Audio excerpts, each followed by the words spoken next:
सावधान।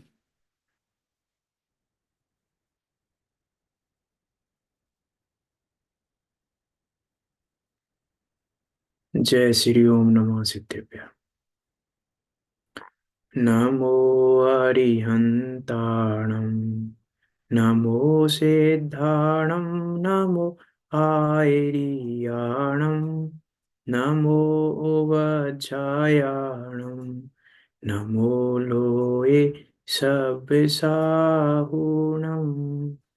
मंगलम भगवान वीरो, मंगलम गौतमो गणे, मंगलम कुंद कुंदारियो, जैन धर्मोस्तु मंगलम।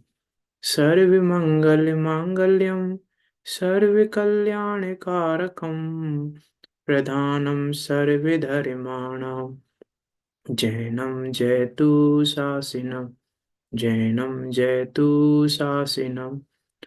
तज्जयति परम ज्योति समम समस्तेरिनंत पर्याय, दर्पण तल इव सकला प्रतिफलति पदार्थ मालिका यत्र परमागमस्य जीवं निषेध्य जात्यन्त सिन्धुर्विधानम् सकल ने बिलसितानां विरोधमथिनं नमाम्यनेकान्तम्।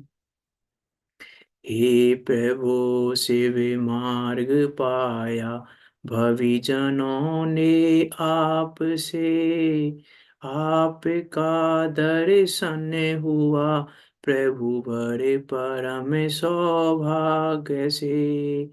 भक्ति से पूरित हृदय गुण गाने को उद्धत हुआ, बहुमान से वंदन करूं निज नाथ के सन्मुख हुआ। बंधु धर्म जिनेस को भाव विशुद्धि धार, प्रभु सम प्रभु अंतर निरख, भक्ति करूं अविकार।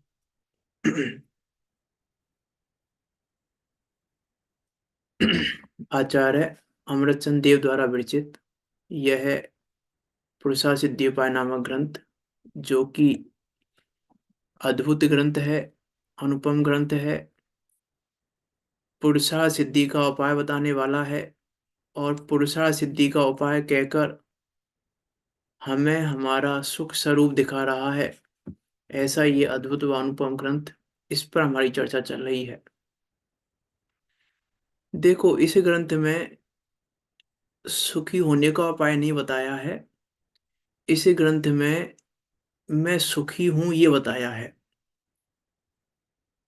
मैं सुखी हूं ये बताया है कि मेरा वो सुख स्वभाव बताया है। सुख स्वभाव को जानने पर सुखी तो जीव है ही, सुखी सुख स्वभाव को जानता नहीं है इसलिए दुखी हो रहा है।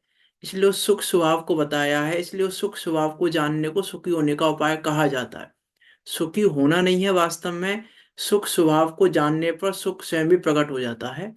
वो विधि यहाँ पुरुषा सिद्धि उपाय में आचार्य अमृतचंद देव बता रहे हैं, उसे ज्ञायक स्वभाव को बता रहे हैं। हमारी चर्चा चल रही है अभी श्रावक धर्म में सम्यक दर्शन अधिकार पे, और सम्यक दर्शन अधिकार में भी सम्यक्त्व का लक्षण क्या है, उस सम्यक्त्व के लक्षण पर यहाँ बात हो रही है।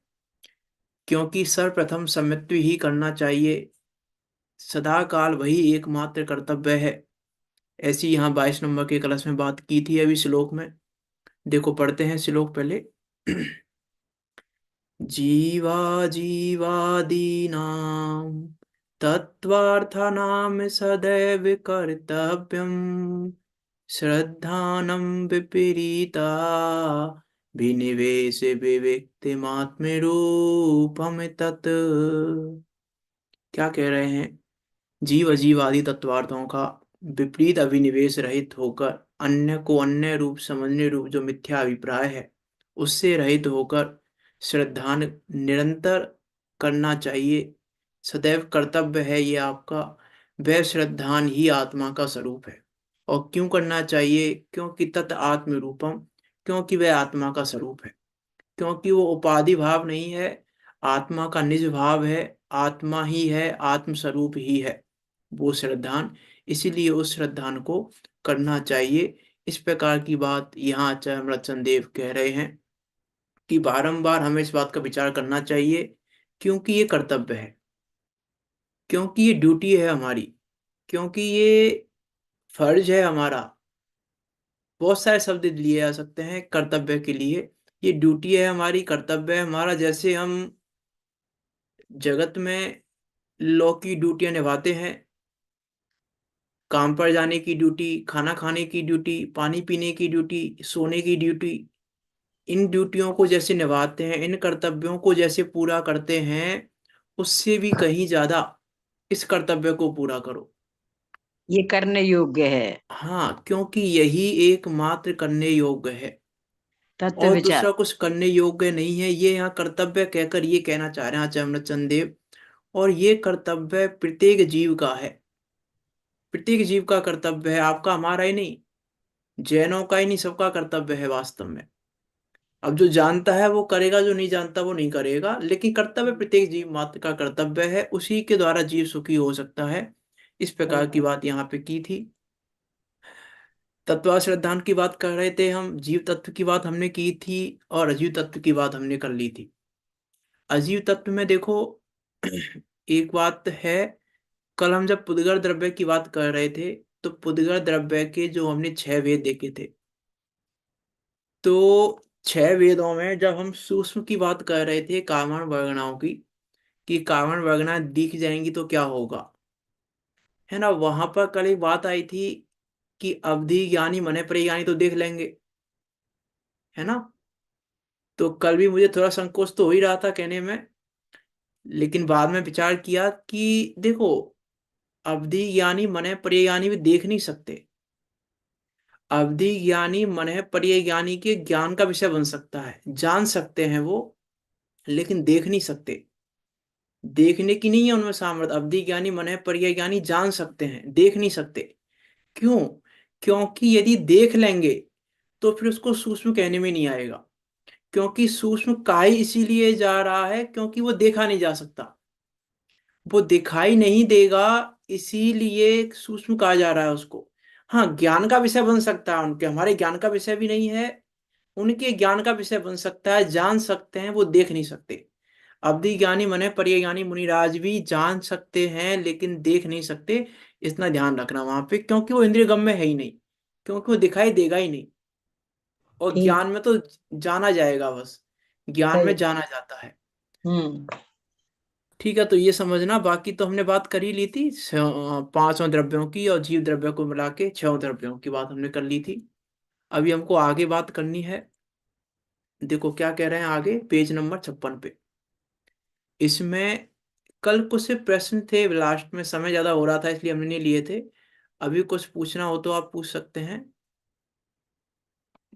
या जिनके प्रश्न थे वो हैं नहीं शायद। ठीक है, तो कोई बात नहीं। देखो क्या कह रहे हैं इसमें आगे। इसमें जीव तत्व और पुद्गल, अजीव तत्व में भी पुद्गल की बात कर रहे हैं मुख्य रूप से, क्योंकि धर्म अधर्म आकाश और काल की परेशानी नहीं है हमें।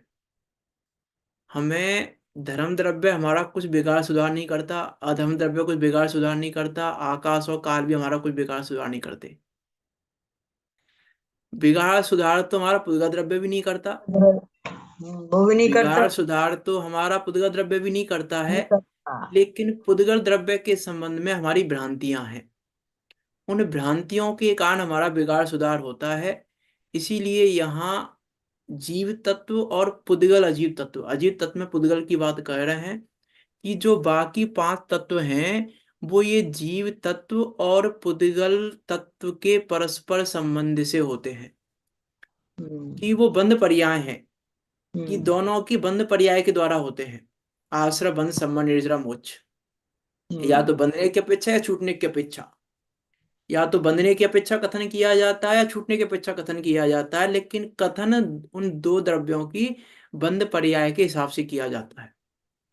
तो यहाँ वही कह रहे हैं, इसमें जीव तत्व और पुद्गल अजीव तत्व के परस्पर संबंध से अन्य 5 तत्व होते हैं। अन्य जो 5 तत्व हैं कौन कौन से हैं कि आश्रय, बंध, संवर, निर्जरा और मोक्ष।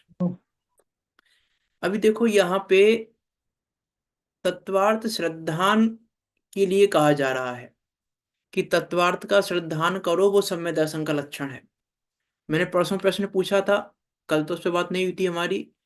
प्रश्न 1 पूछा था और उत्तर 2 प्रश्नों के दूंगा। पहला प्रश्न तो ये है कि तत्वार्थ श्रद्धान सम्यक दर्शन है कि तत्वों का श्रद्धान सम्यक दर्शन है, कि तत्वार्थ का श्रद्धान सम्यक दर्शन है।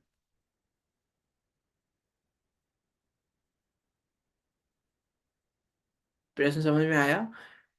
एक तो तत्वार्थ का श्रद्धान सम्यक दर्शन, और ये मतलब एक तो तत्वार्थों का श्रद्धान सम्यक दर्शन और एक तत्वों का श्रद्धान सम्यक दर्शन। कौन सा कौन सा सम्यक दर्शन सही है? तत्वार्थ श्रद्धान वाला कि तत्व श्रद्धान वाला?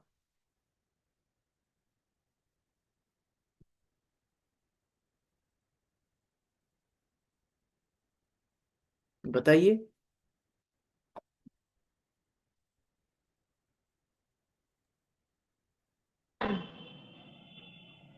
हाँ, तत्व श्रद्धान। तत्व श्रद्धान। हाँ। तत् तो आचार्य महाराज स्वामी तो कह रहे हैं तत्वार्थ श्रद्धानम सम्यक दर्शनम, वो तो तत्वार्थ श्रद्धान की बात कर रहे हैं। देखो वास्तव में तो तत्वार्थ श्रद्धान ही सम्यक दर्शन है। वास्तव में कह रहा हूं, उसकी भी अपेक्षा है एक।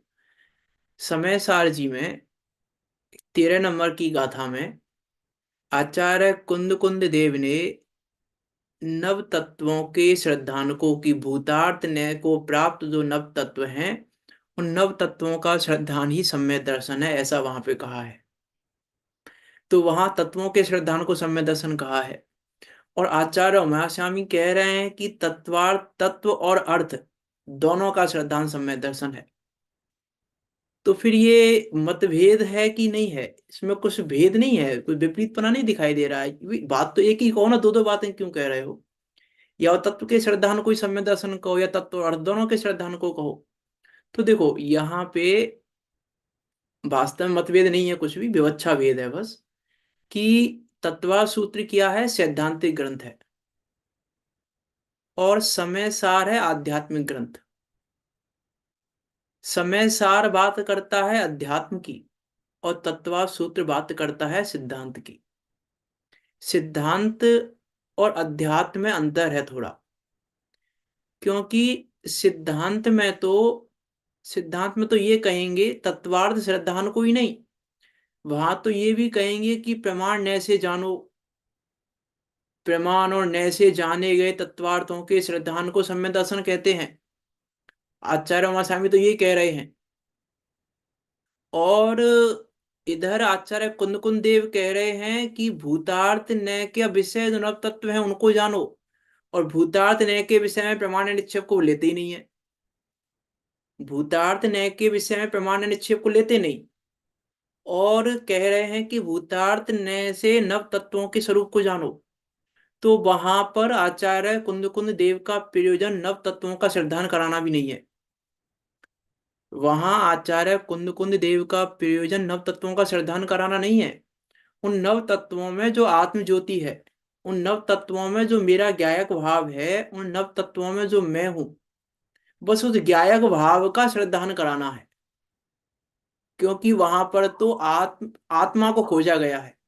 हम्म। वहां तो आत्मा को खोजा है, आश्रम में भी आत्मा को बताया है, संवर में भी आत्मा को बताया है, बंध में भी आत्मा को दिखाया है। वहां तो सर्वत्र आत्मा को ही देखना है। समय सार में दूसरा प्रयोजन ही नहीं है। समय हम्म। सार का तो एकमात्र प्रयोजन अपने ज्ञायक भाव को दिखाना है बस, दूसरा कोई प्रयोजन नहीं है। इसलिए वहां उन नव तत्वों के श्रद्धान को सम्यक दर्शन कह दिया है। और ये यहाँ सिद्धांत बताना है, यहाँ प्रमाण नय से बात करनी है। प्रमाण नय, द्रव्य, गुण, पर्याय इत्यादि इत्यादि सब सब कुछ लेके बात करनी है यहाँ, क्योंकि यहाँ सिद्धांत बताना है। ठीक है, तो इसलिए वो अंतर नहीं है, उस अंतर को विवक्षा के हिसाब से समझना। दूसरी बात है कि आचार्य उमास्वामी कह रहे हैं जीव अजीव आश्रय बंध संबंध निर्जरा मोक्ष। सात तत्वों के नाम ये हैं कि सात तत्वों के नाम क्या हैं कि जीवा जीवा आश्रय बंध संबर निर्जरा मुस्सास तत्वम। हम। तो जीव अजीव संबर, जीव अजीव आश्रय बंध संबर निर्जरा और मोक्ष, ये सात तत्व हैं। और आचार्य कुंद कुंद देव सात तत्वों का क्रम कुछ अलग बता रहे हैं। अलग बता रहे हैं। वहां पे उन्होंने क्या कहा, जीव अजीव, उसके बाद पुण्य तब तक। पाप, उसके बाद आश्रव संबर, उसके बाद निर्जरा, फिर बंध मोक्ष, और फिर सर्वविशुद्धि ज्ञान अधिकार तो अलग हो गया, उसकी बात नहीं कर रहे। तो वहां पे बंध को निर्जरा के बाद गिना है, और यहाँ बंध को आश्रव के बाद गिना है। अब ये भी एक मतभेद है। तो ये हम्म। मतभेद है कि नहीं है, कि नहीं, यहाँ भी मतभेद नहीं है, यहाँ ही विवक्षा भेद है। उस विवक्षा भेद को समझना कि वो सैद्धांतिक और आध्यात्मिक ग्रंथ है, एक बात तो। हम्म। दूसरी बात ये है कि वहां पर बस दिखाना ही आत्मा है हमें, समय हम्म। सार में वहां को दूसरा कुछ दिखाना ही नहीं है। वहां प्रयोजन ही अलग है। मीन्स तत्वार सूत्र का प्रयोजन अलग है और समय सार का प्रयोजन अलग है, ग्रंथ का प्रयोजन अलग है। आचार्य कुंद कुंद देव समय सार का, आचार्य कुंद कुंद देव का प्रयोजन समय सार में कुछ और है, प्रवचन सार में कुछ और है। ऐसे ही आचार्य उमास्वामी का प्रयोजन तत्वा सूत्र में कुछ और है। वहां हमको सिद्धांत दिखाना है, वहां हमको सब कुछ बताना है, और वहां सब कुछ नहीं बताना, वहां सिर्फ गायक बताना है।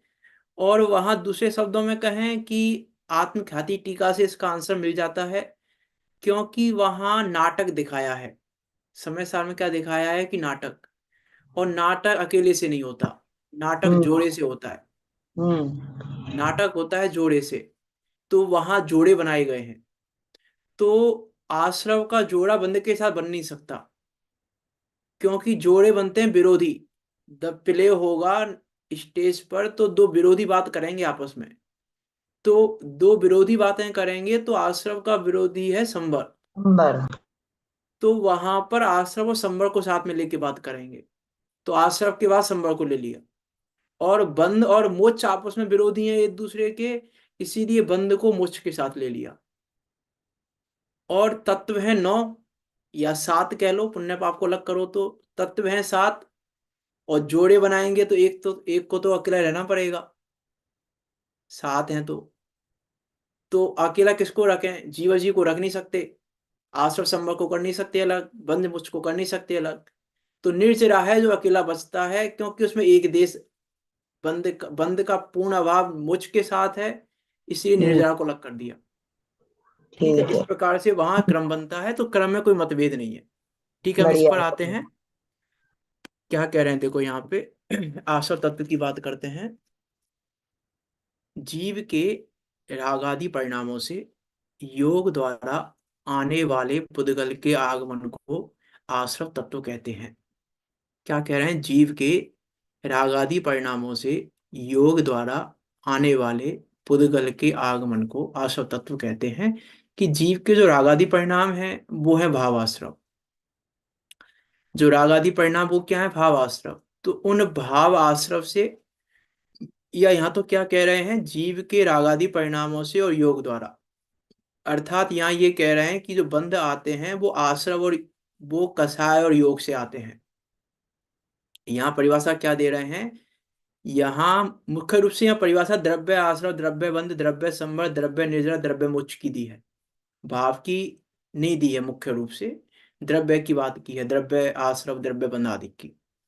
जीव के रागादि परिणामों से योग द्वारा, तो कर्म कहाँ से आते हैं, एक तो कषाय द्वार से आते हैं, योग द्वार से आते हैं। तो वो दो का नाम लिया है यहाँ पे, जीव के रागादि परिणामों से अर्थात कषायों से, और योग द्वारा आने वाले पुद्गल के आगमन को। जो पुद्गल आ रहा है, जो पुद्गल बंध रहा है, ज्ञानावर्णादि कर्म जो आ रहे हैं, उनका बंध, उनका आना, बंधना नहीं, उनका आना, वो है आश्रव तत्व। जो आ रहे हैं, आ किससे रहे हैं, किसके कारण आ रहे हैं वो, योग के कारण। हैं योग से। कषाय और योग से। कसाय और योग से। सिर्फ मात्र योग से नहीं, कसायों से। कषाय और योग से। मात्र योग से भी आते हैं अरिंद भगवान को, लेकिन वहां यहाँ उसकी बात नहीं है। यहाँ तो कसाय और योग से जो आ रहे हैं, तो पुद्गल कर्म का आना कसाय योग के कारण है कि नहीं? नहीं समझ में आया क्या कह रहा हूं? जो पुद्गल कर्म आ रहे हैं, तो पुद्गल कर्म कसाय और योग के कारण आ रहे हैं कि किस कारण से आ रहे हैं?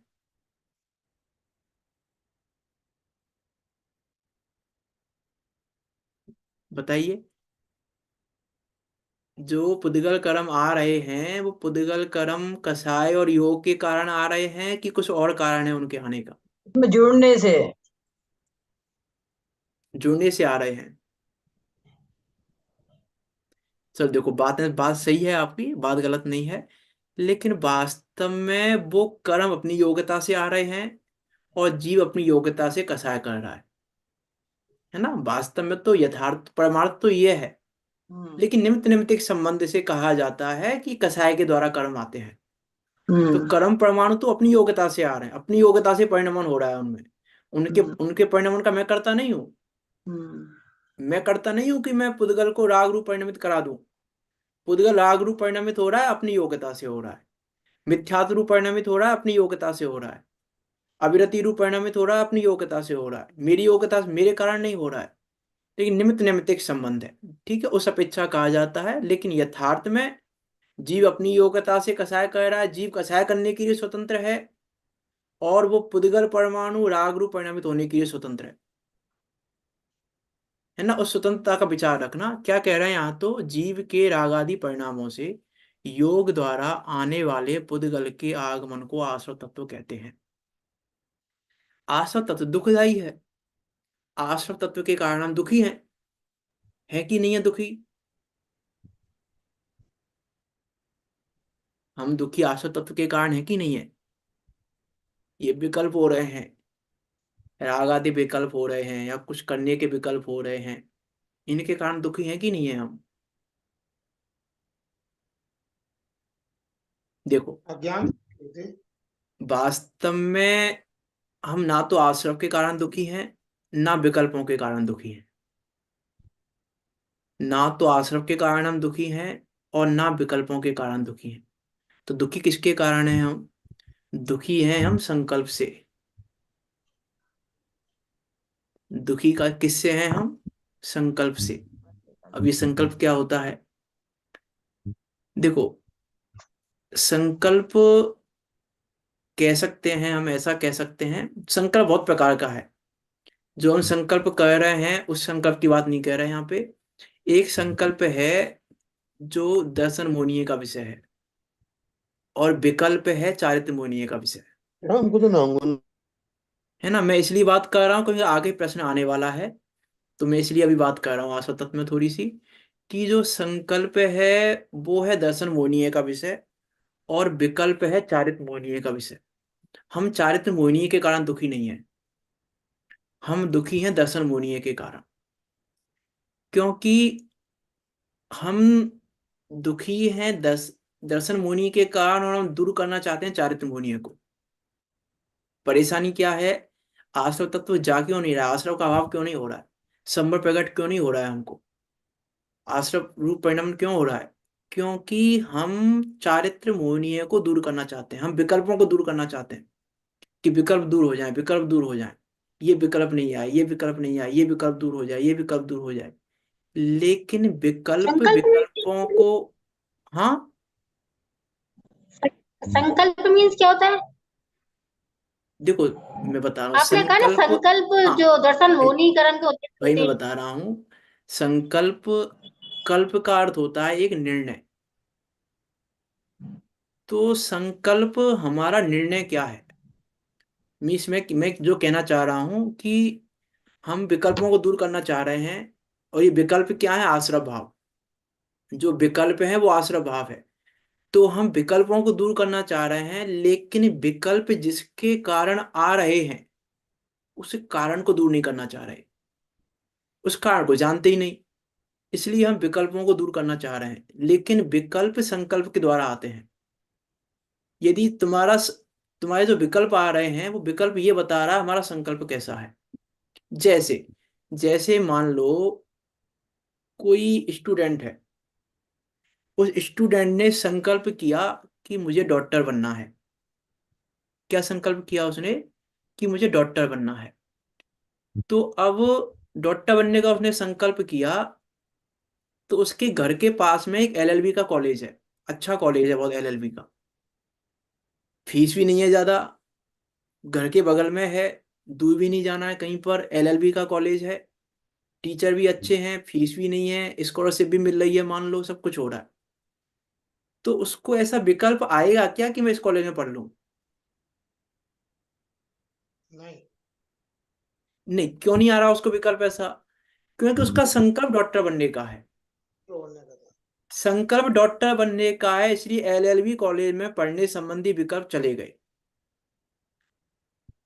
संकल्प मेरा डॉक्टर बनने का है, तो एलएलबी कॉलेज में पढूं कि इंजीनियरिंग कॉलेज में पढूं, कि विकल्पों का अभाव हो गया। एलएलबी कॉलेज में पढ़ने के विकल्पों का अभाव हो गया, इंजीनियरिंग कॉलेज में पढ़ने के विकल्पों का अभाव हो गया। ये संकल्प करने पर, क्या संकल्प करने पर कि मैं डॉक्टर बनना है, ये संकल्प करने पर विकल्पों का अभाव हो गया। यदि ये संकल्प नहीं करता वो, मुझे डॉक्टर बनना है, तो उसको एलएलबी पढ़ने के विकल्प भी आते, ये भी पढ़ सकते हैं, इंजीनियरिंग में ही पढ़ लेते हैं, में हर जगह विकल्प आते। मीन्स जो विकल्प हैं वो संकल्प को फॉलो करते हैं, संकल्प के अनुसार आते हैं। जैसे मान लो कोई लड़का है, उस लड़के ने ये संकल्प किया, ये निर्णय किया, निर्णय को या संकल्प को, एक बात कहना चाह रहा हूं कि निर्णय किया या संकल्प किया उसने कि मुझे शादी करनी है, और मुझे शादी किसी जैन लड़की से करनी है, अपनी जाति की, अपने कुल की लड़की से करनी है। ठीक है, संकल्प कर लिया उसने ये। अभी वो कॉलेज में गया, कॉलेज में उसने लड़की देखी, उस लड़की को देखकर उसके भाव बिगड़े, उसके भाव आए कि इससे शादी कर लो। ठीक है, विकल्प बिगड़े कि नहीं बिगड़े? विकल्प बिगड़ गए उसके। लेकिन फिर उसने किसी से पूछा एक लड़की का नाम क्या है, तो उसने कह दिया कुछ भी, गुप्ता सुप्ता जो भी कहा हो। तो अरे जैन नहीं है, मेरे कुल की नहीं है, और मेरा संकल्प तो क्या है कि जैन कुल की लड़की से शादी करनी है। तो जब संकल्प जैन कुल की लड़की से शादी करने का है, तो अब जो विकल्प आया था वो ये जानने पर कि ये मेरे संकल्प के अकॉर्डिंग नहीं है, तो विकल्प दूर हो जाएगा। अब वो भाव नहीं बिगाड़ेगा उसको देखकर। अब उसको देखकर भाव नहीं बिगाड़ेगा, क्योंकि उसको शादी जन लड़की से करनी है। अब मैं, वैसे तो मुझे पूरा करना है 7 तत्वों का प्रकरण आज। इसका संकल्प क्या संबंध। है, मैं मोटे मोटे तौर पे बात कर दूं। संकल्प क्या है? संकल्प है हमारे चार, चार संकल्प हैं हमारे। एकत्व, ममत्व, कर्तव्य और भोक्तृत्व। मैं जो कहना चाह रहा हूं, संकल्प है हमारे चार: एकत्व, ममत्व, भोक्तृत्व और कर्तृत्व। अब हम ये चार संकल्प कहाँ कर रहे हैं, उसके अनुसार विकल्प होंगे।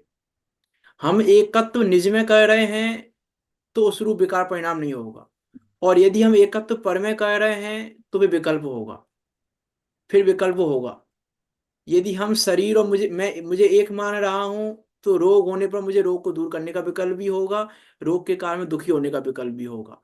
कोई मैं पर को एक पर के साथ एकत्व का संकल्प है मेरा, यदि संकल्प अर्थात निर्णय, मेरा निर्णय है कि पर मैं और पर एक ही है, मैं और शरीर एक ही है, यदि मेरा निर्णय यह है, तो मेरे विकल्प आएंगे शरीर संबंधी। और यदि मेरा निर्णय है कि मैं शरीर रूप नहीं हूं, मैं तो ज्ञायक हूं, मैं तो आत्मा हूं, तो फिर इस संबंधी विकल्पों का भी अभाव हो जाएगा। तो मेरा कहने का अर्थ सिर्फ इतना है कि हम आश्रव को दूर करना चाहते हैं, लेकिन आश्रव का जो मूल कारण है उसको दूर नहीं करना चाहते। तो हमें आश्रव को दूर करने का प्रयास नहीं करना है, हमें आश्रव के कारण को दूर करने का प्रयास करना है। क्योंकि कारण दूर होने पर कार्य अपने आप दूर होता है। तो हमें, हमारा हमारे हमारा कारण क्या है? जीव अजीव में एकत्वपना, जीव अजीव में ममत्वपना, जीव अजीव में भोक्तृत्वपना, जीव अजीव में कर्तृत्वपना। जो जीव अजीव संबंधी भूल है, वो जीव अजीव संबंधी भूल हमारे आश्रव का कारण है, हमारे विकल्पों का कारण है, हमारे दुख का कारण है। दुख का कारण आश्रव नहीं है, दुख का कारण भी हमारी वो भूल है, बंध का कारण हमारी वो भूल है। बंध का कारण भी आश्रम नहीं है, आश्रम के कारण बंध नहीं हो रहा है, बंध हो रहा है उस भूल के कारण। इसलिए हम उसको दूर करें तो वो दूर हो जाएगा। ठीक है, आगे चलते हैं, हम 7 तत्व पूरे करने हैं। आसत तत्व में देखो क्या कह रहे हैं कि कषाय और योग के द्वारा, कुछ पूछ रहे थे कि अंकल जी आप? नहीं, हम ये कह रहे थे कि किसी वस्तु में जैसे मतलब आपने निर्णय कर लिया कि ये आपने कहा ना जैन कुल की है, अब वो विकल्प नहीं आएंगे उस संबंधी गुप्ता के संबंधी वो विकल्प ही नहीं आएंगे। तो ये संकल्प है, संकल्प किसी बाह्य वस्तु में संकल्प करना, वो संकल्प है। और विकल्प ज्ञान में उठते हैं। लेकिन मैं वही कह रहा हूं, देखो जैसे यदि मेरा निर्णय यह है कि मैं गायक हूं, ये मैं नहीं हूं, ये घर में नहीं हूं, ये शरीर में नहीं हूं, ये स्त्री पुत्र में नहीं हूं, यदि मेरा ये संकल्प है, हम्म, तो फिर मेरे वो कर्तव्य संबंधी विकल्प नहीं उठेंगे। नहीं होगा। जब मेरा ये निर्णय है, जब मेरा ये निर्णय है कि ये शरीर में नहीं हूं, ये स्त्री पुत्र में नहीं हूं, ये ग्रस्त, ये घर में नहीं हूं, ये पैसा में नहीं हूं, तो कर्तव्य संबंधी विकल्प नहीं उठेंगे। ठीक है, कर्तव्य संबंधी विकल्प नहीं उठेंगे। इसलिए मैंने कहा है, और संकल्प चार कहे मैंने इसलिए, एकत्व, ममत्व, कर्तत्व और भोक्तृत्व। इन्हीं चार के कारण आश्रव हो रहा है, मैं ये बताना चाह रहा हूं बस, कि इन्हीं चार के कारण आश्रव हो रहा है, इसलिए इन कारणों को दूर करें हम विकल्पों को दूर करना चाहते हैं, विकल्पों को दूर करने से विकल्प दूर नहीं होंगे। जैसे मैं आपसे पूछूं, आलू आलू क्या भाव चल रहा है आजकल? पता नहीं, वाले नहीं खाते ही नहीं पता है। क्यों, आप सब्जी मंडी जाओ, सब्जी मंडी जाते हो, तो वहां पे आप सुनते नहीं हो क्या, वो हल्ला मचाते रहते हैं, आलू 20 रुपए किलो, आलू 40 रुपए किलो, जो भी भाव हो, बोलते तो रहते हैं वो। उपयोग नहीं लगाते उधर। क्यों, क्यों नहीं लगा रहे हैं हम उपयोग, हमारा विकल्प क्यों नहीं नहीं आ रहा खाना है, नहीं। उस भाव को जानने का विकल्प क्यों नहीं है? क्योंकि हमारा नहीं खाना। संकल्प है कि आलू ये खाने योग्य नहीं है, आलू खाते नहीं है हम, हमारा संकल्प है ये, हमारा ये निर्णय है कि आलू खाने योग्य नहीं है, आलू हम खाते नहीं हैं। इसीलिए आलू के संबंध में जानने का विकल्प भी नहीं आता हमें। सब्जी मंडी में सुनते भी हैं, भाव सुनते भी हैं सब्जी मंडी में हम, कानों में सुनाई भी देते हैं, इतने रुपए किलो, इतने रुपए किलो सुनाई भी देते हैं, लेकिन सुनाई देने के बाद भी हमें पता नहीं है क्या भाव है। उपयोग नहीं क्योंकि करना। उस तत्संबंधी विकल्प ही नहीं आ रहे हमें, कि आलू को जानने में क्या जा रहा है, रेट तो जान ही लें क्या भाव है, कि भाव समझ। जानने का विकल्प ही नहीं आ रहा है। तो विकल्प कहाँ से नहीं आ रहा है, कि संकल्प हमारा, अब जिसका संकल्प नहीं है, आलू खा भी लेता है, नहीं भी खाता है, दोनों बातें जिसके साथ, वो आलू का भाव जान लेगा। जिसको संकल्प नहीं है, जिसका निर्णय नहीं है कि मुझे आलू नहीं खाना है, वो जान लेगा, वो सुनेगा क्या भाव है क्या भाव नहीं, हमें विकल्प नहीं आ रहा लेकिन। तो विकल्प, क्योंकि हमारा उस आलू में भोक्तपने का नाश हो गया है। आलू में भोक्तपना नहीं लगता अब हमें, हम आलू भोगना नहीं चाहते। आलू में हमारा भोक्तपने के संकल्प का अभाव हो गया है, इसलिए हमें आलू संबंधी विकल्प नहीं आ रहे। अब उस संबंधी आश्रय भी नहीं हो रहा है, फिर उस संबंधी आश्रय भी नहीं हो रहा उस संबंधी। तो वैसे ही सारे विकल्प में लगाना, यदि हमारा पर में एकत्व, ममत्व, कर्तृत्व, भोक्तृत्व का संकल्प है, तो ये विकल्प आएंगे, राग द्वेष आदि के विकल्प आएंगे, नहीं तो नहीं आएंगे, नहीं तो नहीं आएंगे, स्वयं चले जाएंगे। जैसे यदि मेरा संकल्प है कि मैं किसी का कुछ नहीं कर सकता, कोई मेरा कुछ नहीं कर सकता, कोई मुझे गाली नहीं दे सकता, कोई मेरे साथ अन्याय नहीं कर सकता, कोई मेरा कुछ बिगाड़ नहीं कर सकता, यदि मेरा ये संकल्प है, तो अब मेरा सबसे देश भाव समाप्त हो गया। अब देश भाव का विकल्प नहीं आएगा। देश भाव का विकल्प क्यों आ रहा था? क्योंकि हम कर्तव्य बुद्धि थी हमारी, विकल्प था, कर्तव्य संबंधी संकल्प था हमारा कि हम कर सकते हैं, हम एक हैं, ये मेरा है, हम भोग सकते हैं, हम कर सकते हैं, ये संकल्प था, तो विकल्प हो रहे थे। ठीक है, आगे बढ़ता हूं मैं, वन तत्व पे चलते हैं। क्या कह रहे हैं देखो, जीव की अशुद्धता के निमित्त से आए हुए पुद्गलों का ज्ञानावरणादि रूप, लाइन को ध्यान से सुनना, मैं प्रश्न पूछूंगा आपसे इस लाइन में, दोबारा से पढ़ता हूं। जीव की अशुद्धता के निमित्त से आए हुए पुद्गलों का ज्ञानावरणादिक रूप अपनी स्थिति और रस संयुक्त आत्म प्रदेशों के साथ संबंध रूप रहने को बंध तत्व कहते हैं। इस परिभाषा में क्या क्या बातें आ गई? एक तो देखो मैं बता ही देता हूं कि जीव स्थिति की जो अनुभाव। अशुद्धता है, जीव के जो अशुद्ध भाव हैं, जो विकारी भाव हैं, उन विकारी भावों का निमित्त पाकर पुद्गल बन जाते हैं, उसको बंध तत्व कहते हैं। इसके अलावा और क्या आया है इस परिभाषा में? स्थिति बनी है, फल अनुभाग भी आ गया, और प्रदेश भी हो गए। हाँ, तीन रसयुक्त आत्म प्रदेशों के साथ आत्म प्रदेशों के साथ स्थिति और स्थिति भी आ गई। तो स्थिति अनुभाग प्रदेश बंद। क्या आ गए? अनुभाग आ गया, स्थिति आ गई, अनुभाग आ गया, प्रदेश बंद आ गया। भाग में आ गई और ना स्थिति, तो और प्रकृति बंध आया कि नहीं आया? आ गई आ ना। गया, आ गया, आ गया, है। हाँ, देखो एक लाइन में चारों बंधों को कह दिया है।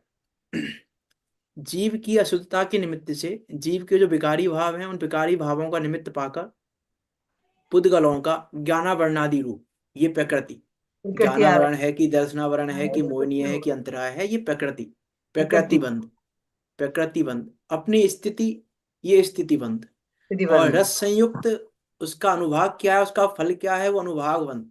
और अनुभाग। आत्म प्रदेशों के साथ ये प्रदेश बंध। तो हम्म, चारों बंधों की परिभाषा भी दे दी है। मान लो ज्ञानावरणादि अपनी स्थिति रस संयुक्त आत्म प्रदेशों के साथ संबंध रूप रहने को, क्योंकि तत्व। कर्म जब बंधता है, किससे बंध रहा है कर्म? कषाय और योग से। ऊपर कह के आए हैं कि कषाय और योग से कर्म आते हैं और आके बन जाते हैं। तो कषाय और योग से आ रहे हैं, तो कषाय और योग से क्या होता है कि कषाय से स्थिति अनुभाग बनता है और योग से प्रकृति प्रदेश बनता है। स्थिति और और टोटम जी ने दूसरे अधिकार में लिखा है प्रकृति से योग से प्रकृति प्रदेश बंद और कषाय से स्थिति अनुभाग बंद। तो वो भागवत। यहाँ चारों बंधों की बात कर रहे हैं कि जब भी बंद होता है, चारों का होता है एक साथ। प्रकृति का भी होता है, प्रदेश का भी होता है, स्थिति का भी होता है, अनुभाग का भी होता है।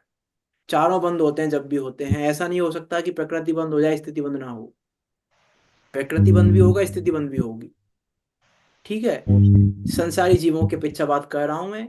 अरिहंतों के स्थिति कही नहीं है, प्रकृति प्रदेश कहे हैं, बस स्थिति अनुभाग नहीं कहे जाते हैं, क्योंकि वो आते जाते हैं। तो वहां की बात नहीं कर रहा हूँ, ठीक है। मैं यहाँ, क्योंकि अशुद्धता नहीं है ना वहां पे, तो यहाँ अशुद्धता की बात कर रहे हैं हम, तो जीव की अशुद्धता के निमित्त से। तो जीव की अशुद्धता के निमित्त से चारों प्रकार का बंध होता है, प्रकृति बंध, प्रदेश बंध, स्थिति बंध और अनुभाग बंध। इन चारों का संबंध रूप रहने को बंध तत्व कहते हैं। संबंध तत्व पे चलते हैं। क्या कह रहे हैं देखो, जीव के रागादि परिणाम के अभाव से पुद्गलों के ना आने को संबंध तत्व कहते हैं। परिभाषा बहुत सिंपल है कि जो जीव के रागादि परिणाम हैं, उन रागादि परिणामों का अभाव हो गया, अर्थात विकारी परिणाम, अर्थात शुभ अशुभ भाव का अभाव हो गया, अर्थात शुद्ध भाव से। जीव के रागादि परिणाम के अभाव से, अर्थात शुद्ध भाव से पुद्गलों के ना आने को संवर तत्व कहते हैं। कि शुद्ध भाव से पुद्गल नहीं आते। अब वो यहाँ बराबर समझना कि शुद्ध पुद्गलों का नहीं आना वो उनकी योग्यता है, और जीव अपनी योग्यता से शुद्ध भाव कर रहा है, वो एक कारण है। निमित्त नैमित्तिक संबंध से यहाँ बात की जा रही है कि जीव के रागादि परिणाम के अभाव से पुद्गलों के ना आने को संवर तत्व कहते हैं। इसका अर्थ है कि शुभ भाव से पुद्गलों का आना नहीं रुकता, पुद्गलों का आना शुद्ध भाव से रुकता है। इसका अर्थ है कि दया दान पूजा आदि के परिणाम, स्वाध्याय आदि के परिणाम, ये सब क्या है? शुभ शुभ भाव। भाव है। इनको संवर मत मान लेना, इनको संवर मानना है, ये विपरीत अभिनिवेश है। ऊपर कहा ना, अन्य को अन्य रूप नहीं मानना, तो आश्रव को संवर रूप मत मान लेना। जो शुभ भाव है वो आश्रव भाव ही है, वो आश्रव तत्व ही है, वो संवर तत्व नहीं हो सकता। क्योंकि संवर तत्व में तो शुद्ध भाव के निमित्त से पुद्गलों का आना रुकता है। तो शुद्ध भाव के निमित्त से पुद्गलों के नहीं आने को या आना रुक जाने को, यहाँ कुछ भी कह लो, पुद्गलों के ना आने को या आना रुक गया, उसको संवर तत्व कहते हैं। वह आ नहीं रहे लेकिन जो आ तो नहीं रहे, लेकिन पढ़े हुए उनका क्या होगा कि निर्जरा मोक्ष होगी। निर्जरा तत्व में देखो क्या कह रहे हैं कि जीव के शुद्ध उपयोग के बल से, जीव के शुद्ध उपयोग के बल से पूर्व में बंधे हुए कर्मों के एक देश नाश होने को संवर पूर्वक निर्जरा तत्व कहते हैं। यहाँ संवर पूर्वक क्यों लिखा है? सब नहीं लिखते तो भी चलता। जीव शुद्धोपयोग से के तो संबंध हुआ ही है। नहीं, बात तो उसी से है, वो नहीं कह रहा मैं, लेकिन यहाँ यदि ऐसा लिखते कि जीव के सदुपयोग के बल से पूर्व में बंधे हुए कर्मों के एक देश नाश होने को निद्रा तत्व कहते हैं, तो क्या परेशानी थी? परेशानी तो कुछ भी नहीं है। संभव पूर्वक क्यों लिखा है? नंबर वो इसलिए कि जो आगामी कर्म ही बनेंगे। नहीं नहीं, वो जो कर्म निर्जरा उस संभव की परिभाषा तो दे चुके हैं ऊपर, देखो मैं बताता हूँ। ना क्योंकि यहाँ पर निर्जरा दो प्रकार की बतानी है, इसलिए यहाँ पर निर्जरा दो प्रकार की बतानी है। एक अविपाक निर्जरा बतानी है और एक सविपाक निर्जरा बतानी है उनको। इसीलिए क्योंकि जो सविपाक निर्जरा है वो संभव पूर्वक नहीं होती, संवर पूर्वक तो अविपाक निर्जरा ही होती है बस।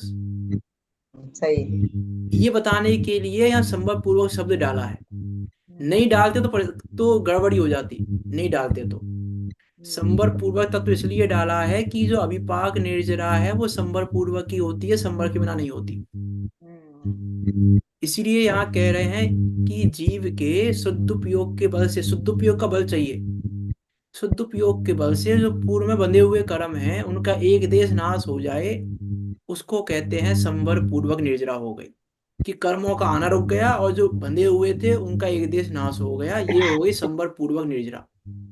निर्जरा तो यही काम की है, दूसरी निर्जरा कोई काम की नहीं है। जो संवर पूर्वक हो वही निर्जरा निर्जरा है। सही बात। तो फिर ये दूसरी निर्जरा कही क्यों जिनागम में? जब निर्जरा यही काम की है, दूसरी निर्जरा काम की नहीं है, तो उस सविपाक निर्जरा को कहा क्यों जिनागम में? बताइए क्यों कहा? काम की है ही नहीं जब वो निर्जरा, तो उसको निर्जरा कहा ही क्यों? और फिर उसको बताया ही क्यों? जब काम की जो चीज काम की नहीं है उसको क्यों बता रहे हो? जो चीज काम की है वो बताओ। निर्जरा संभव पूर्वक निर्जरा होती है, उसको बताओ अविपाक निर्जरा को। सविपाक निर्जरा काम की है कि नहीं है, ये पूछना चाह रहा हूं मैं। वो स्वभाव की निर्जरा होती है उसकी। तो नहीं, ऐसा में हो ही गई है वो तो। मेरा पूछने का प्रश्न मात्र इतना है प्रयोजन कि सविपाक निर्जरा काम की है कि नहीं? नहीं, वो तो हर नहीं, समय हो रही है ना। तो काम की है कि नहीं फिर वो? सबकी निर्जरा होती है, पाप की नहीं होती। नहीं, निर्जरा तो प्रति समय हो रही है, शुभ की भी हम्म। अशुभ की भी, सबकी अच्छा, निर्जरा हो रही है हर प्रति समय समय। हो जो रही हम है। भाव कह रहे हैं उस प्रति दोनों समय की बंध भी रहे हैं। प्रति समय एक समय प्रमाण मात्र कर्म बनते हैं और इतने ही कर्म खिरते हैं, जितने कर्म बनते हैं उतने ही खिरते हैं, बराबर। है ना? क्या बोलते हैं उसका शब्द है कर्णन योग में, हाँ, ये समय नहीं कुछ और शब्द है, देख लेना जो भी है। तो वो तो निर्जरा तो हो रही है, प्रति समय हो रही है, पाप की भी पुण्य की सबकी निर्जरा हो रही है। मेरा प्रश्न सिर्फ इतना सा है कि सभी पाक निर्जरा काम की है कि नहीं? तो आगामी काम कर्म तो करते हुए निर्जरा होती है। काम की है नहीं वो। अभी बात निर्जाई काम काम की है। निर्जरा है बच्चे। देखो, हाँ। मैं दिमाग इसलिए मैं काम की पूछ, है। देखो, कहा जाता है काम की नहीं है, कहा जाता है काम की नहीं है, किस अपेक्षा काम की नहीं है और किस अपेक्षा काम की है? काम की है ऐसा नहीं है काम की नहीं है, सभी पाक निर्जरा बहुत काम की है। इससे इंसान मैं बताता हूँ कैसे। नहीं होगा। सही पाक नेहरा बहुत काम की है, इसलिए मैंने पूछा है आपसे कि काम, क्योंकि हमने सुना है काम की नहीं है। और जो सुना है काम की नहीं है वो गलत नहीं है, क्योंकि मोक्ष की अपेक्षा काम की नहीं है। मुझ मोक्ष मोक्ष मोक्ष तो नहीं कराएगी वो निजरा, ठीक वैसे है? आदमी। तो इस अपेक्षा काम की नहीं है, लेकिन काम की क्यों है? देखो, काम की अभी पहले परिभाषा पढ़ते हैं फिर बताऊंगा मैं। कर्म के फल को भोगने पर जो उनकी निर्जरा होती है वह निर्जरा मोक्ष के लिए कारणभूत नहीं है, ठीक है? मोक्ष की अपेक्षा से मोक्ष का कारण नहीं है, इसलिए कहते हैं काम की नहीं है। हम्म। फिर कहा क्यों जनागम में कि इस सविपाक निर्जरा को जानने मात्र से, यदि आप सविपाक निर्जरा को जान लो, सविपाक निर्जरा का स्वरूप जान लो, तो राग द्वेष नहीं कर पाओगे, आकुलित नहीं होंगे, समता समता रख लोगे। क्यों? आकुलित नहीं होंगे। क्योंकि बुखार आया है मुझे, बंद का उदय आया है, निजरा होगी, जाएगा बुखार, रहने वाला नहीं है, निजरा होगी इसकी, इसकी भी निजरा हो जाएगी। कोई मुझे गाली दे रहा है, दे गाली, क्यों? निजरा हो रही है, मेरा तो बंद निर्जरित हो रहा है। जो रत्नगंज श्रावकाचार में उत्तम क्षमा धर्म का कोई प्रसंग है, बहुत मार्मिक प्रसंग है, याद रखने योग्य प्रसंग है। उसकी चर्चा नहीं कर रहा मैं यहाँ पे। वहां तो बहुत तरीके से बात किया उन्होंने वहां पे, कि कोई छेदे, कोई भेदे, कोई मारे, कोई पीटे, कोई गाली दे, कुछ भी करे, तो भी ये विचार करना कि निजरा हो रही है मेरी, तो बोल और गाली दे, और गाली दे। वहां तो ऐसा लिखा, अच्छा है ये कर्म मेरा यही निर्जरित हो गया, नहीं तो मुझे आगे भोगना पड़ता। अच्छा है मेरा ये कर्म यही निर्जरित हो गया, कि अच्छा है, ठीक है, गाली दे रहे हो, दो गाली, क्यों गाली दे रहे हो, मेरा तो फायदा है। गाली देने वाले को मित्र कहा, वहां पे उपकारी कहा श्रावकाचार्य जी में उत्तम समाधर्म के प्रसंग में। गाली गाली देने वाले को उपकारी कहा। उपकारी क्यों कहा? कि मेरे कर्म की निर्जरा करा रहा है, इससे ज्यादा उपकारी क्या होगा? मेरे पाप कर्म की, मेरे अपयश कर्म की निर्जरा करा रहा है, इससे ज्यादा उपकार क्या होगा? गाली देने वाले का उपकार मानना चाहिए हमको। मीस सविपाक निजरा का स्वरूप इसलिए कहा, इसलिए काम की है, अपने उपयोग की निर्मलता के लिए, समता भाव के लिए उपकारी है सविपाक निर्जरा, इसलिए काम की है, इसलिए जनागम में उसका वर्णन किया है। ऐसी नहीं किया है वर्णन बेमतलब कर दिया हो, बेमतलब वर्णन नहीं किया जाता जिनवाणी में, लेकिन काम की नहीं है मोक्ष की अपेक्षा, मोक्ष की कारणभूत नहीं है, इसलिए काम की नहीं है, और मेरे उपयोग को निर्मल रखने में उपयोगी है, इसलिए काम की है। बहुत काम किया हो सविपाक निर्जरा भी, तो विचार करना है ना। अभी मोक्ष तत्व पे चलते हैं। हाँ उपयोग जाएगा ही नहीं उधर। क्या? वो गाली दे रहा है तो गाली दो। ऐसे ही ऐसे ही हाँ, अरे ठीक है, सविपाक निजरा का और स्वरूप ही बंद हो यही जाएगा। है, क्योंकि प्रति समय कर्म निर्जरित हो रहे हैं। अच्छा है, अभी हो रहा है निर्जरित, बढ़िया है, अच्छा निर्जरित हो रहा है, निर्जरित हो रहे हैं। ठीक है, तो देखो आगे चलते हैं मोक्ष तत्व पे, समय तो हो चला। क्या कह रहे हैं देखो, सर्वथा कर्म के नाश होने पर जीव के निज भाव प्रकट होने को मोक्ष तत्व कहते हैं। जब जीव का वो स्वभाव भाव व्यक्त हो जाए, प्रकट हो जाए, और सर्वथा कर्म का नाश हो जाए। सर्वथा कर्म का नाश हो जाए मतलब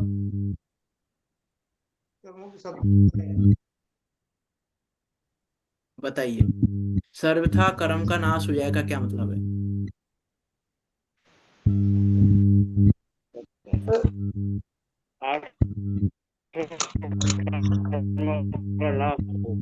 हाँ, सत्ता का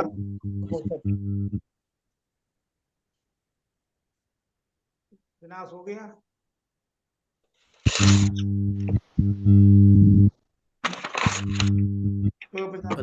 आपकी अपनी मैं इसलिए पूछ रहा हूँ क्योंकि हम अभी हाल फिलहाल में ही 2 बार चर्चा कर चुके हैं इस चीज की, अभी हाल फिलहाल में 2-3 दिन पहले, इसलिए सर्वथा पूछ रहा हूँ आपसे। आपके अपेक्षा लिया है ना सर्वथा में। कि भाव के पीछा नहीं लिया, भाव को अंत दीपक लेकर लिया है, अंत कि दीपक द्रव्य, कि द्रव्य से भी नाश हो गया, मेरे द्रव्य से भी उसका नाश है, मेरे क्षेत्र से भी उसका नाश है, मेरे काल से भी उसका नाश है, मेरे भाव से भी उसका नाश है। अंत दीपक अब बताओ। मेरे क्षेत्र में भी नहीं है वो, मेरे द्रव्य में भी नहीं है, मेरे क्षेत्र में भी नहीं है, मेरे काल में भी नहीं है, मेरे भाव में भी नहीं है, सर्वथा नाश हो गया। सर्वथा कर्म के नाश होने पर जीव के निज भाव प्रकट होने को मोक्ष तत्व कहते हैं। क्योंकि अंत दीपक आचार्य प्रयोग ऐसे ही करते हैं, अंत दीपक के, आदि दीपक के, मध्य दीपक के, जहां जैसा उचित लगे, कि कहाँ दीपक को रखें कि पूरा प्रकाश दिखा दे, वो आदि में रखें, अंत में रखें कि मध्य में रखें, ऐसा भी नहीं कहीं भी रख दें, कहीं भी नहीं रख सकते। कहाँ दीपक को रखा जाए कि पूरे में प्रकाश फैलाए हो। इसीलिए द्रव्य, क्षेत्र, काल व चतुष्टय के संबंध में अंत्य दीपक का प्रयोग किया जाता है। जहां भाव की चर्चा हो गई तो समझो वहां द्रव्य, क्षेत्र, काल की चर्चा तो हो ही गई। जहां भाव की चर्चा हो गई वहां द्रव्य, क्षेत्र, काल की चर्चा तो हो ही गई। तो जीव के क्या, हाँ, सर्वथा कर्म के नाश होने पर जीव के निज भाव प्रकट होने को मोक्ष तत्व कहते हैं। ये 7 तत्वार्थ जानना। पुण्य पाप तत्व हैं, वे आश्रत तत्व के भेद हैं, इसलिए अलग नहीं कहे गए हैं। पुण्य पाप क्या है? तत्व हैं, नव तत्व भी कहे जाते हैं और 7 तत्व भी कहे जाते हैं आश्रम में गर्भित करके। पुण्य पाप क्या होता है? मंद कसाय को पुण्य पाप, पुण्य कहें, क्या कहते हैं मंद कसाय को? मंद कसाय पुण्य है कि पाप है? उन्हें विशुद्ध भाव है। पुण्य भाव कहते हैं। मंद कसाय विशुद्ध भाव। हाँ, तो वो पुण्य है कि पाप है? विशुद्ध भाव कुछ दिन की अपेक्षा पुण्य कहती है। क्या? पुद्गल की पुण्य प्रकृति को कहते हैं। उद्गल की के भाव को हम स्वभाव कहते हैं। नहीं, तो वो जो शुभ भाव है, जो मंद कसाय का भाव है, जो शुभ भाव है, वो शुभ भाव पुण्य है कि पाप है? स्वभाव पुण्य। देखो, वास्तव में शुभ भाव पुण्य नहीं है, वो भी पाप है। वास्तव में तो जिनवाणी में वो तो पुण्य पाप दोनों पुण्य आध्यात्मिक है। पुण्य नाम की चीज ही नहीं है। पाप के ही 2 भेद हैं, पुण्य और पाप। जातियां हाँ, कि पाप के 2 भेद हैं, क्योंकि कसाय तो सर्वत्र ही पाप है। मंद कसाय भी पाप है और तीव्र कसाय भी पाप है। सही ठीक है, उसका विचार करना। है अभी विचार। कल बात करेंगे हम। कल ये बहुत सुंदर प्रश्न आएगा कि तो तत्वा श्रद्धान लक्षण है सम्यक दर्शन का, वो लक्षण सही नहीं है, ये कह रहे हैं। उस लक्षण में दोष है, उस लक्षण में आव्याप्ति दोष आता है। ऐसा प्रश्न उठाएंगे कि आव्याप्ति दोष आता है, ये लक्षण को दूसरा बनाओ, ये लक्षण सही नहीं है सम्यक दर्शन का, तत्वा श्रद्धा। ऐसा प्रश्न उठाएंगे, उस प्रश्न का जवाब कल देखेंगे हम, प्रश्न भी कल देखेंगे। विचार करना अभी, सम्यक दर्शन का लक्षण कहा है तत्वार श्रद्धान। वो तत्वार श्रद्धान विपरीत अभिनिवेश रहित होकर तत्वार श्रद्धान करना ही सम्यक दर्शन है। और वो वही हमारा कर्तव्य है, एकमात्र दूसरा कोई कर्तव्य नहीं है। इसलिए उस कर्तव्य का पालन करते हुए हम सब मोक्ष मार्ग में परिवर्तन करें। तत्वार्थ श्रद्धान को विपरीत अभिनिवेश रहित होकर श्रद्धान करें, मोक्ष मार्ग में परिवर्तन करते हुए निकट काल में सिद्धों के बीच जाकर विराजमान हो। इसी मंगल भावना के साथ अभी की बात को यहाँ विराम देते हैं। कोई शंका हो आपकी तो पूछ सकते हैं, नहीं तो जिनवाणी स्तुति करते हैं। निज निधि निज में बताई, यह अनंत उपकारे है। उसके लिए जिन वाणी माँ को वंदना सत्य बारे है। माँ